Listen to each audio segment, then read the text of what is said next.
but you're being determined to go back and find the good stuff. The currency of life is how you spend the moments of your day. And if you spend your moments remembering some horrible thing that happened, 5 minutes here, 2 minutes there, 3 minutes there, it adds up. 30 minutes, an hour a day. An hour a day is 365 hours in a year. In 10 years, it's 3,600, and in 40 years, we're talking north of 10,000, 12,000 hours. You're planning to think about this bad memory. And wouldn't it be nice if you could get that time back, the time you spend repetitively thinking? Because if you get back more of these moments you're wasting, you'll, number one, have a lot more time, number two, feel a lot better, and become more of an optimistic, manifesting person on the planet. Welcome to the Mindset by Design podcast with your host and NLP expert, Andy Murphy, where you will learn the tips, tricks, and strategies he teaches his world-class clients to give you the skills to dominate any business.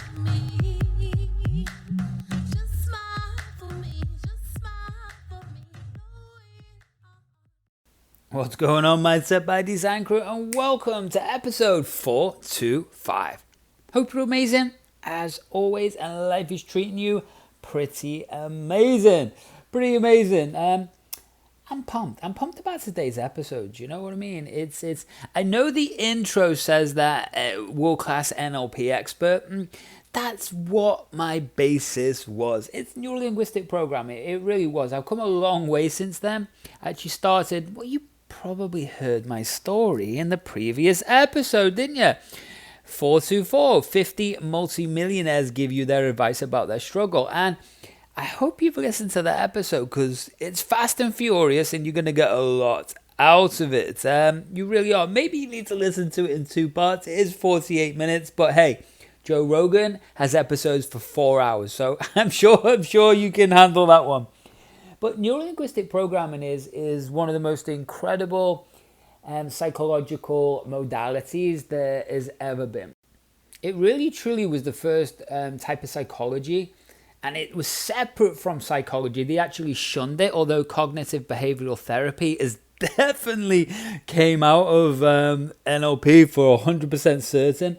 But what it was all about, normal therapy and normal psychiatry dealt with the self-talk part of the mind. And then Jungian therapy came along, right? And that was the first time they started to really delve deep into the unconscious part of the brain. NLP came along and worked out that there is actual systems and strategies that you can replicate to obtain a specific result. And that's what NLP developed. It learned how behaviors or people's thinking can be broken down into micro steps and then repeated. So how someone had an addiction or a habit or a belief system, or how the structure of a memory is actually built up into 64 different components, and each one of them change the context or meaning behind how that person feels about that memory. That's how it became really famous. It started working with psychological disorders. So he literally, Richard Bandler, who we're going to hear a clip from today, was the co-creator with John Grinder.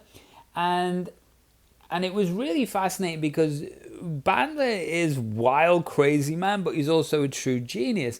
And he went into psychiatric, what were they back then? They were wards, basically insane asylums. And he would go in, and because he asked very specific questions, remember, neuro-linguistic programming, right? The structure of reality comes from the language that is told, right? Or the language we understand. And so he used to go in there, which was really, really cool, and go, well, ask multiple personality disorder or schizophrenics questions about what they were seeing, what they were feeling, basically the images and movies in their mind. And from there, he worked out, well, what they were seeing, they couldn't work out what was actually true or not true. So it all became crazy to them, right? Not that they were crazy, it was crazy. So they couldn't distinguish what was in their imagination or what was external. So by using some very simple encoding or embedding using something called submodalities, what we're able to do is actually teach the unconscious part of the brain, which is the automatic part of the brain, which is the bit of your brain that is listening to this. It's breathing, it's blinking, it's doing your heart, it's all of those things. And so when you can communicate with that depth, then what it does is it starts to change behaviors. And that's what my whole life began at 24 years old, understanding how to utilize this stuff specifically for sales, or really in-depth technical sales, right? In-person, face-to-face sales, where we were selling real estate off the plan, so not even built yet, $500,000 properties plus in 90 minutes. And that's where I started my journey. So I'm not going to go into my story. You can go and listen to the whole damn thing. It's probably even a bit too long in the previous episode. But hey, go and take a listen. So Richard Bandler explains things or therapeutic change really, really simple. And that's what today's episode is about. I just wanted to share a simple clip. And what I did over time was take NLP and I started to work with world-class athletes. And I worked out that if you understand, you can take the sales before and after, right? Before the sale, after the sale. Then what I worked out is there are two different versions of the person, right? Two different belief systems, two different ways of looking at the world, two different yeses, right? Responses. Two different emotions that connect into the future, the product or service. So what I worked out was, well, why can't you do that with athletes? Well, I did. Then what I worked out is, why can't you do that with entrepreneurs? Well, I did. And then why can't I introduce neuroscience into that? So I did. Why can't I introduce behavioral psychology, persuasion, and influence? Why can't I introduce understanding the brain and the nervous system? So I did. And that was where over 21 years I've created my own performance systems. And that's what I'm taking in, 3 weeks over into the Cayman Islands to speak to billionaires. That's where I'm going to be in networking with people like the Anthony Rothschilds in New York. And it's all to be able to understand that no matter what level of the game you're playing at, you can really change who you are. And if you're listening to this right now, it comes out on the 18th of September, then I really hope that you're on my email list, because I have a sale going on this week and it's pretty amazing, and everyone's going to be able to afford something, right? We've got like $10,000 products going for like $500, things like that. So if you're not on my email list, just head over to andymurphy.online, right? And at least jump in and grab your Total Mind Control Handbook. It's free, it's badass, you'll love it, go and get it. And then you're on my email list. Or if you listen to this in the future and you want some of these deals, then email me. Email me at andy@andymurphy.online. That's simple. That's simple. But either way, I want to help you really have the same strategies, tactics, the same emotional control under that most intense pressure to make the right decision. So I want you to have those tools. I just don't want to give it to these high-end people. I want to give it to you. And well, that's what this podcast is all about. And that's what really, my products or service, the 8-Figure Thinker University, is about. And it's there for you. So go and jump on that or email me, because I really, really want to give you this sale. Sound good? Awesome. So we're going to jump into Bandler right now. But anyway, make sure that you're heading and connecting with me on social media. Make sure that you're heading over to Andy. I was going to give you my email address then, but andymurphy.online. Make sure you're going over there. And what else? I got a brand new training coming out, which will be live. I'm just waiting for my tech girl to give it me back, and I'll put that live in the next week. And that's all about flow states, so you can bend and fold time and just dramatically increase your productivity, or your scaling of your business, or creating the ideas, or performing at your best no matter what is going on. Then this training is going to be awesome, right? But what I can do right now, for if you are a founder, if you are running a digital business, if you are even a coach, if you are a founder of maybe an Amazon business, maybe it's Shopify, maybe whatever it is. You could be in finance, you could be a finance manager, hedge fund manager. Whatever you're into or whatever you're doing, we're all human. And I want you to have these tools, but I help 3 different types of people, no matter what level of the game you're at. I help one, someone who's used to being a top performer, right? You're used to being good, on fire, things in flow. And then what happens? And we've all been through this. There's something, it feels like the bubble has popped. And that bubble pops and it's hard to get back that belief, that confidence again. And what it feels like is the more and more you're not in that version of you, the more and more it's harder to get back to being in that version of you. Sound familiar? Well, if it does sound familiar, then I want you to head over to andymurphy.online and just click apply, right? Or email me and just ask this, because I've got a system for you to fix this, okay? Another way I help people is if your business is booming and you know the pressure's coming, the intensity's coming, and you just can't get out your own way, or you want to be ready for that next stage or that blue ocean. Maybe the advertising money's coming. Maybe you've got funded. Maybe you just are getting something going. And guess what? Stepping into uncharted waters, you can feel yourself wobbling and you know you should be sharper. Well, guess what I do? I make you that ultimate version of you. I really, really do. And that's number 2. So if that's you, you know where to find me. Number 3 is if you're changing roles dramatically in your business. You could have exited the company. You could be about to change roles from something that required so much intense pressure, and you're used to that dopamine pumping through your brain, and without it you get a little bit lost, right? You don't know, you don't have clarity, you've lost your identity. Well, guess what? That happens. It happens.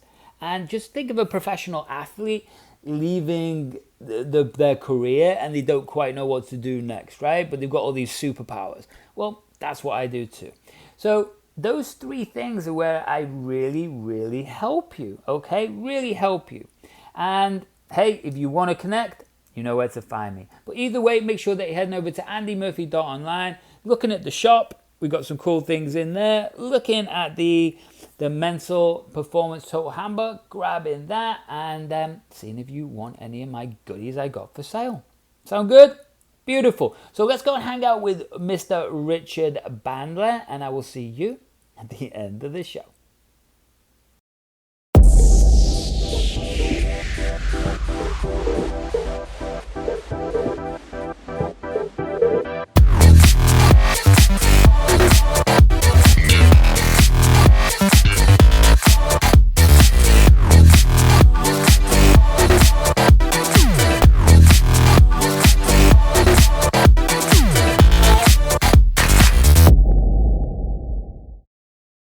I really believe you're either getting smarter or you're getting dumber. I don't think people stay the same.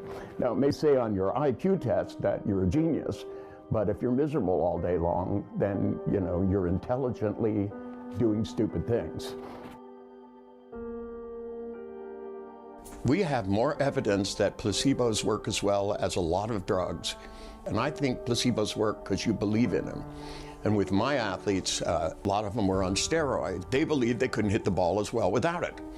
And while they do make your muscles stronger, so will exercise and eating right. I started giving them placebo. I had them taking multi-minerals and believing that they would replace their steroids and be even better. And some of them ended up doing better than they did with the steroids.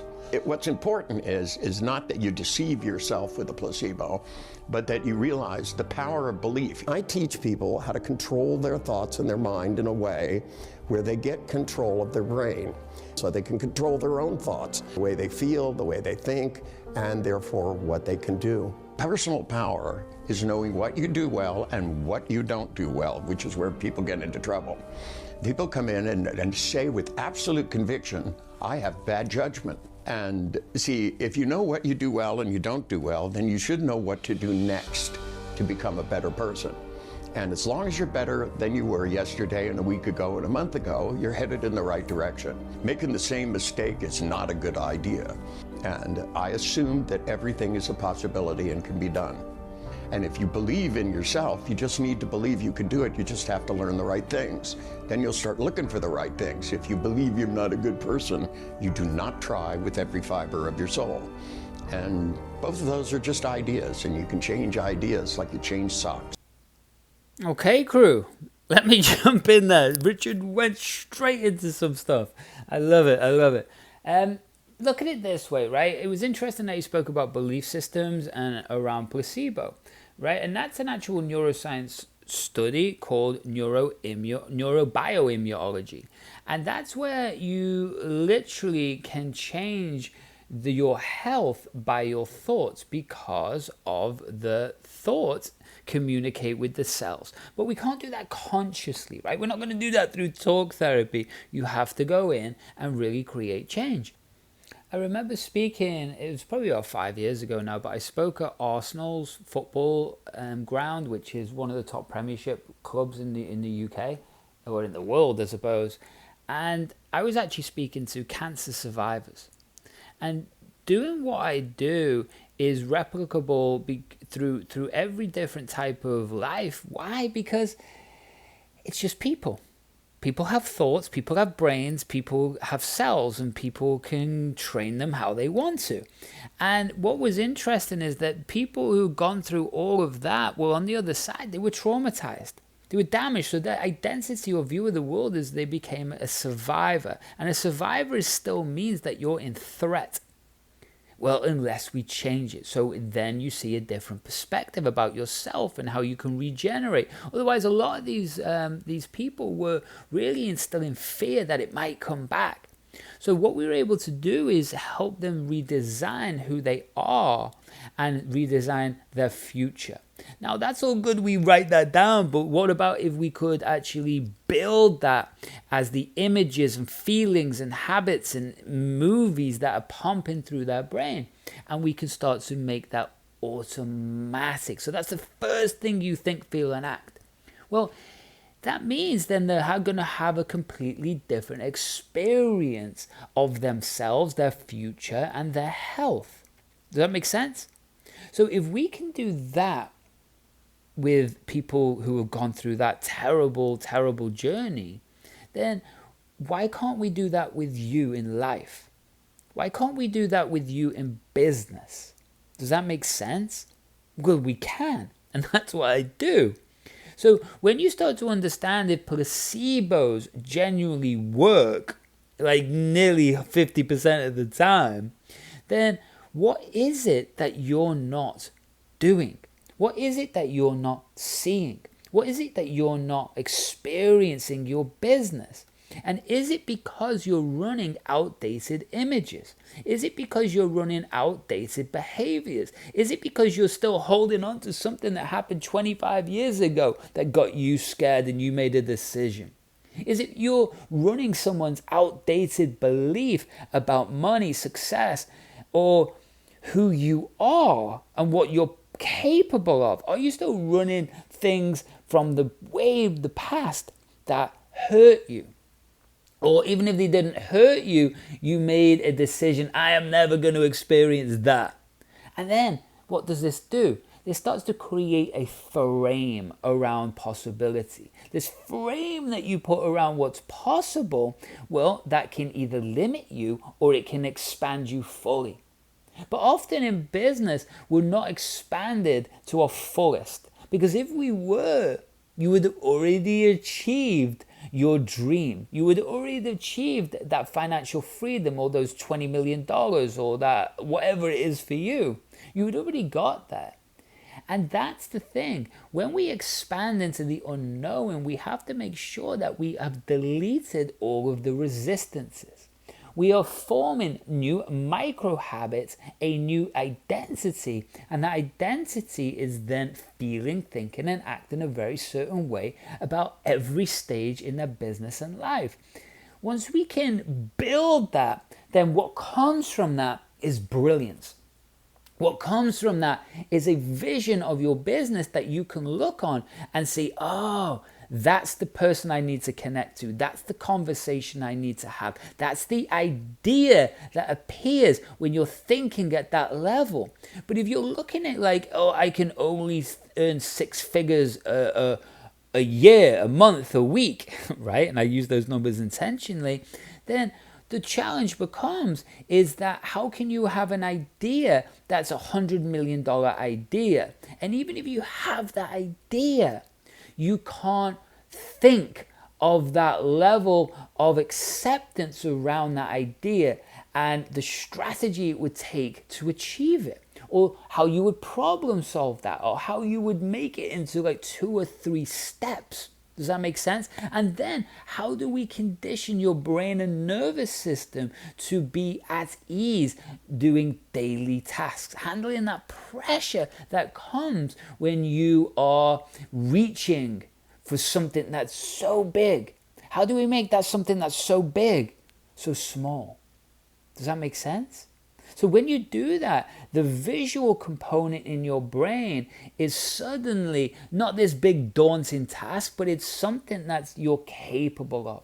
And that means the conversation's different, your language is different, your tonality is different, how you value yourself is different, what your beliefs are different. And imagine if we could start this with kids. Imagine what's possible. The world would be a very different place, and your business and your finances would be a very different place. You know, it's the tone of your internal voice and the clarity of your images about the future instead of blowing the past up and making it big and horrible. All the people I meet that are devastated by bad memories are still looking at them. If I came over your house and painted an ugly picture on your wall, you'd paint over it, but yet people leave them in their minds year in and year out. And in order to work, it requires determination. And you have to know what it feels like, you have to amplify it. If you have a little picture of what you're determined about, you need to have a great big picture of what you're determined about. If you got a little voice that says, well, maybe you can, it needs to turn in that says, I'm absolutely gonna do this. You think like successful people, you get more successful at things. A lot of people know they fell into a river and now they're afraid of water. But that if you could get terrified in 30 seconds, you should be able to get over it in 30 seconds. It's how you think about falling in the river that scared you for 25 years. So you have to change the way you're thinking and then wade out into the water and put on a pair of fins and flap around for a while till you get comfortable. And it's not till you get determined. And what determination is where you make this statement, you go, this is who I want to be, this is who I can be, and you do everything in your power to get there. And it's not that people have that attitude for any other reason other than they've been taught to diagnose themselves. You're the kind of person who, ooh, we looked at your IQ test, you're not motivated, oh, you had bad parents, blah, blah, blah, blah, blah. You didn't have a good education. Excuse me, some of the most brilliant people that I've met in life didn't have a good education, so they figured out great things instead. You know, once you switch from making excuses and start living, you become determined. Determination is one of the most powerful things I teach most of my clients. They're not determined enough to clean up the inside of their mind and focus on what they want.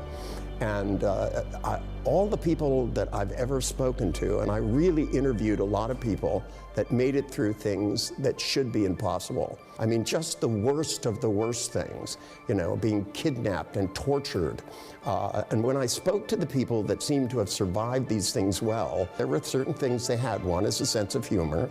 And the other is they kept looking in their mind, thinking about where they wanted to go. Someday I'll be out of this mess and I'm gonna do this, and I deserve it. They went in their brain and they planted a farm. You know, one of them had grown up on a farm and he visualized a field, in his mind slowly plowed the field, put every seed in and sat and watched it grow. Even when they were beating him on the feet with cane, he was growing his garden and telling himself, someday I'm gonna be out of this and I'm gonna plant this field for real. I don't care who you are, bad things will happen in your lifetime. Every love story ends in tragedy because somebody's gonna go first. Whether they leave somebody or die, it's gonna happen. Every pet you love, it's gonna end in tragedy. So, I mean, part of having good things is that they come to an end. It's not so much you're recovering, but you're being determined to go back and find the good stuff. Richard goes deep, right? Richard goes deep. But think about what he's saying. It's all very well that we can read the self-help books and we can do all this and we go, oh yeah, we get pumped up in a seminar and go, oh, it's just about where I'm focusing. I have to focus on better things. Well, no shit, you got to focus on better things. But how? If you've been, like, for me, it was for a long time before I really dialed this stuff in, because I was just using it for sales and marketing. And I got ripped off. You'll hear this story in the previous episode, right? But I got ripped off, and my dad got ripped off a lot of money back in the day by a business partner and a mentor. And that took me a long, long time to really get over. And there's still remnants of it now, but I see it from a different perspective. Like, I did nothing wrong. He did everything wrong, right? I did nothing wrong. I just trusted somebody. He damaged, he stole. So I did nothing wrong. And that took me a long time to understand. So my brain had focused on that damage, right? So focus on something else, of course, right? Let it go, accept it, forgive yourself. Sure. How? Well, you use this. No. It's still coming up. When you understand that different parts of the brain and nervous system hold on to different memories in different ways, we have to go through those different parts of the nervous system. When you understand that the brain encodes the images in very different ways, well, then what we have to do is go in and change the images, right? And this all can't be done consciously. It has to be done unconsciously. Now, we can use tech, we can use nootropics, we can use supplementation. We can use all of that stuff, and we can use all the techniques that I've developed, and plus many more that I'm developing. But it's the same in life and business. I got ripped off by that guy, but you've gone through something of your own experience that's affected you your way. And it's the same thing when I'm dealing with hedge funds, when I'm dealing with family offices, when I'm dealing with high net worth individuals. There is no difference. We have to go through life, right? This is just life, man, right? And you've got your business side, which I help people with peak performances in, right? And you've also got something which I do with personal advising, and that's where we help people through emotional issues, because both of those things together create wholeness. That wholeness is really how you create a nice life. Because you could be a badass in business and have a terrible health and a terrible home life. Well, what's the point? You could have an amazing home life but always be terrible at business. Well, what's the point? It's about being an absolute badass in everything that you do. And that requires you to have a certain level of skill sets. It requires you to have a certain level of mindset. And having the skills like a world champion to be able to step into a day or a moment in time when the pressure is on means that that's what makes you great. Does that make sense? Find the good stuff. The currency of life is how you spend the moments of your day. And if you spend your moments remembering some horrible thing that happened, 5 minutes here, 2 minutes there, 3 minutes there, it adds up. 30 minutes, an hour a day. An hour a day is 365 hours in a year. In 10 years, it's 3,600. And in 40 years, we're talking north of 10,000, 12,000 hours.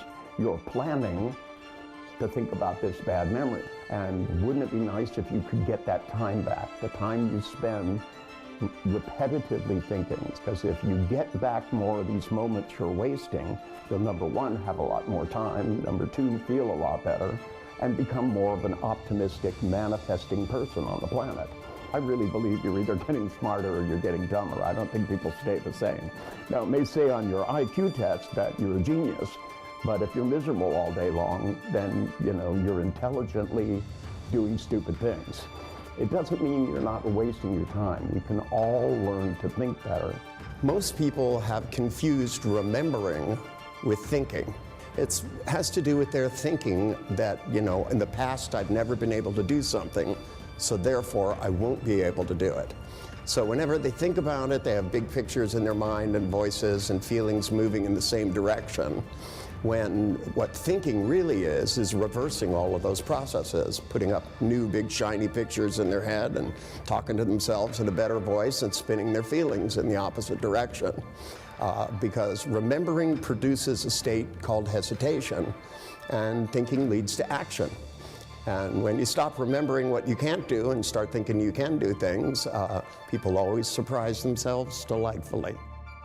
See, problem solving is about thinking differently. When you come up against a problem and continue to think about it the same way, you're not really thinking, you're just remembering something you thought before. And if it didn't work before, it probably won't work now. Einstein's definition of insanity was trying the same thing and expecting a different result. So I try to teach people to think in a new way. So when they come up against a way of thinking that doesn't work, whether it's doing art, playing music, solving a business problem, relationship problems, if you don't change the way you think about it, you're going to get the same result. And if you keep getting the same result, you're just taking the moments of your life and throwing them on the floor. And instead of changing the way you think, because that will change the way you feel, and therefore changes what you can do. I don't think that people have difficulty planning. I think that they just plan the wrong things. People plan to not get anything done. They think, they go, what should I do today? And they make a list of stuff, and they go, well, I'm probably just going to sit around and do nothing. And they sit around and do nothing excellently. And there's these pictures in their head they follow, and these they don't follow, and they need to reverse them. They need to become compelled. One of the things about successful people is that they're a little OCD about getting things done, and primarily because it feels good. I love what Richard just said. I love it. And that's my experience too. And I did a whole episode many years ago. Remember, we're doing the podcast for a long, long time. And I did a whole episode on obsessive compulsive.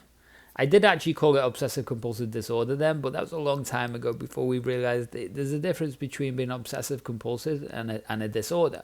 So obsessive compulsive, I haven't found anyone, including myself, who's created any level of happiness or success that isn't obsessively compulsive.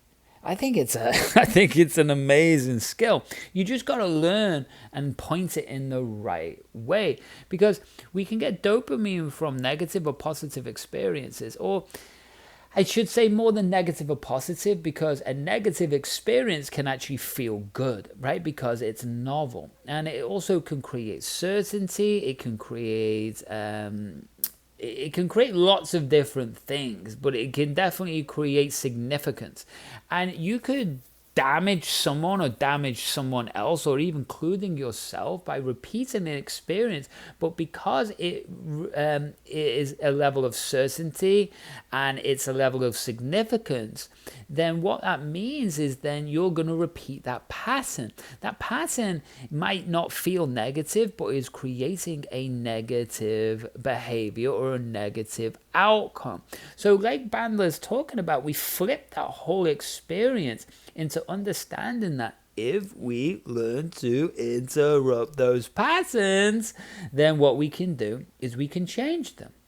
And if we understand that those that conviction that he's talking about, that conviction to change is a decision, and that real decision to change and do something different, what that means is then we have to make sure that the thing that we want is so much better and feels so much more good, good English, right? More good, is that then we want that. Often what we use initially is the pain as the fuel, or what I call the emotional driver to create change. That's good. That's awesome. It creates action. But then there has to be a certain point that we change that decision again, and we change it to what? Wanting that next thing so much that we go and take action towards it. Not moving away from that old thing, but moving towards the next thing. That might seem like something you don't understand fully, but when you understand it, right, it changes everything, because suddenly the emotion inside that's pulling you or pushing you forward is very, very different. Often you get to billionaire level and there's a lot of people out there that have achieved all the monetary things that they want that they want, I suppose. But then what? They're left with the feeling of emptiness or unhappiness because of the emotional driver that was connecting or pushing them or pulling them into creating that accumulation or that level of business, right?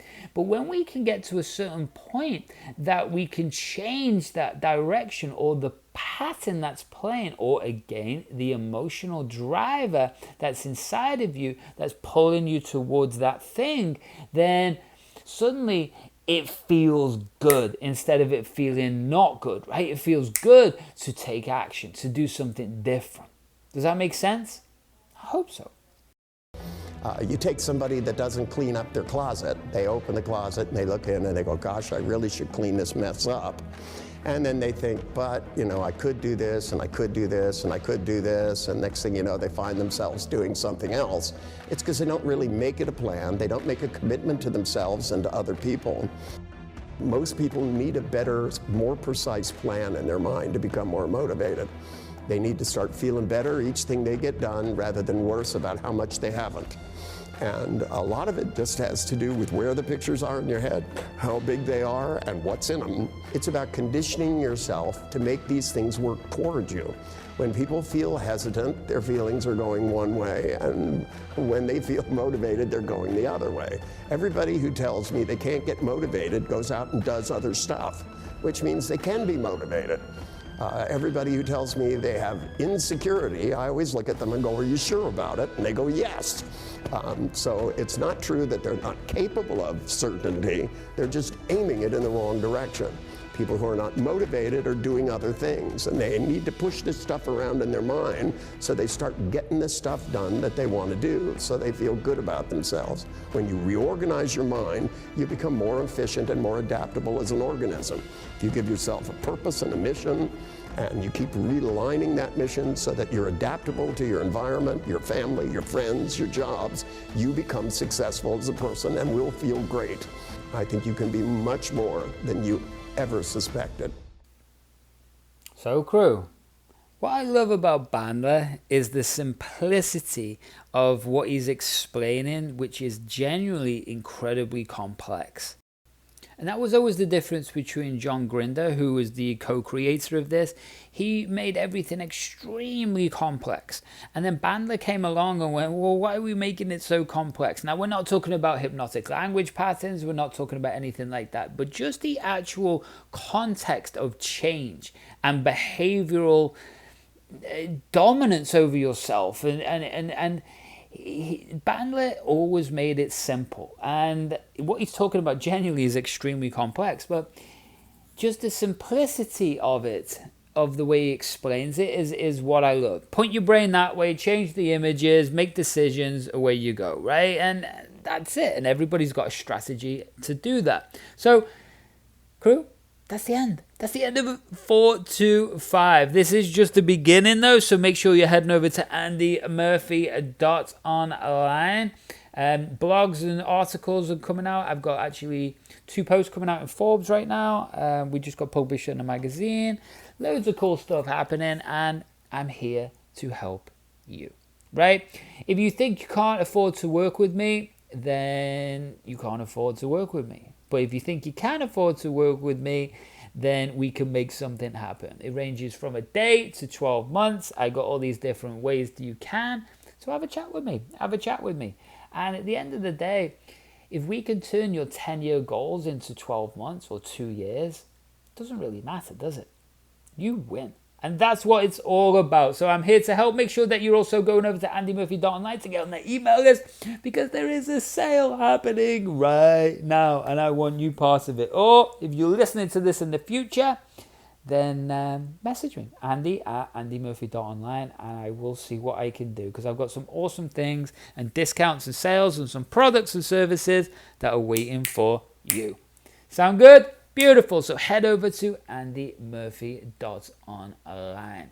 Until the next time, Keep kicking ass. I know you can. I know you can. And oh yeah, one more thing. Why don't you smile for me? Thanks so much for listening to today's episode of the Mindset by Design podcast with your host and NLP expert, Andy Murphy. We'll catch you next time.